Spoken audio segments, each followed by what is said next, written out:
సాక్షి మీడియాపై heritage foods 100 కోట్లకు పరువు నష్టం దావా వేసిన పిటిషన్పై విచారణ జరిపిన ఢిల్లీ హైకోర్టు కీలక ఉత్తర్వులు ఇచ్చింది.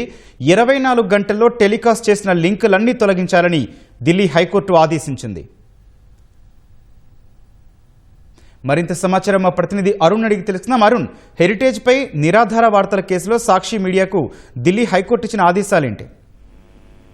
నిరాధార వార్తలు, అదేవిధంగా బోలేబాబాతో హెరిటేజ్ ఫుడ్స్ కు సంబంధాలు, దాని కొనసాగింపుగానే హెరిటేజ్ ఫుడ్స్ ద్వారానే తిరుపతి దేవస్థానానికి సంబంధించిన లడ్డు తయారీకి అవసరమైనటువంటి నెయ్యి సరఫరా చేశారంటూ అనేక వార్తలు గత కొద్ది కాలంగా వండి వారుస్తున్నటువంటి సాక్షి యాజమాన్యానికి ఢిల్లీ హైకోర్టు కీలకమైనటువంటి ఆదేశాలు జారీ చేసింది. ఇప్పటికే హెరిటేజ్ ఫుడ్స్ ఇచ్చినటువంటి నోటీసులు, అదేవిధంగా హెరిటేజ్ ఫుడ్స్ ఇచ్చినటువంటి పత్రికా ప్రకటనలు, వాటి ద్వారా ఆ తర్వాత కూడా సాక్షి యాజమాన్యం సాక్షి మీడియాలో, సాక్షి పేపర్లో, సాక్షి టీవీలో రెండింటిలో కూడా కొనసాగిస్తున్నటువంటి నిరాధార అసత్య ఆరోపణలతో కూడినటువంటి కథనాలపై ఢిల్లీ హైకోర్టు ముందు హెరిటేజ్ ఫుడ్స్ ఒక పిటిషన్ దాఖలు చేసింది. తాము ఎన్నిసార్లు చెప్పినప్పటికీ వాటిని వినిపించుకోకుండా, కనీసం వాటిని పట్టించుకోకుండా, తాము ఇచ్చినటువంటి వివరణను పరిగణలోకి కూడా తీసుకోకుండా, హెరిటేజ్ ఫుడ్స్ ఇచ్చినటువంటి ఏ అంశాన్ని కనీసం పరిశీలనకు కూడా తీసుకోకుండా సాక్షి యాజమాన్యం ఇష్టం వచ్చినట్లుగా తమపై అనేక అసత్య కథనాలు, అసత్య ప్రచారాలు చేస్తుందని చెప్పి హెరిటేజ్ ఫుడ్స్ ఈ రోజు ఢిల్లీ హైకోర్టు ముందుకు తీసుకొచ్చింది.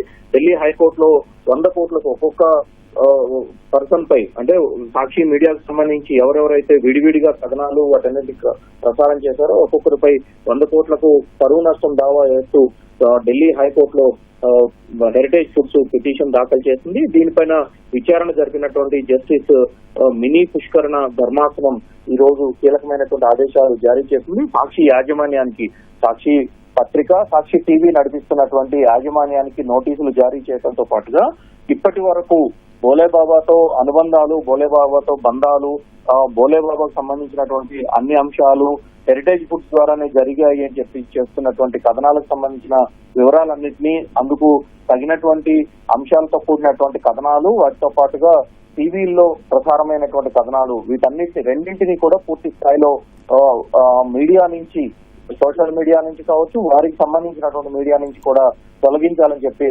ఆదేశాలు జారీ చేసింది. ఒకవేళ సాక్షి యాజమాన్యం ఆ పని చేయనట్లయితే మెటా, అదేవిధంగా గూగుల్, వీటితో పాటుగా యూట్యూబ్లు దానికి తగిన విధాన చర్యలు చేపట్టాలని చెప్పి ఆదేశాలు జారీ చేసింది. 100 కోట్ల పరువు నష్టానికి సంబంధించినటువంటి అంశంపై హైకోర్టు దాఖలు చేసిన పిటిషన్ పై సమాధానం చెప్పాల్సిందిగా సాక్షి యాజమాన్యాన్ని ఢిల్లీ హైకోర్టు ఆదేశించింది.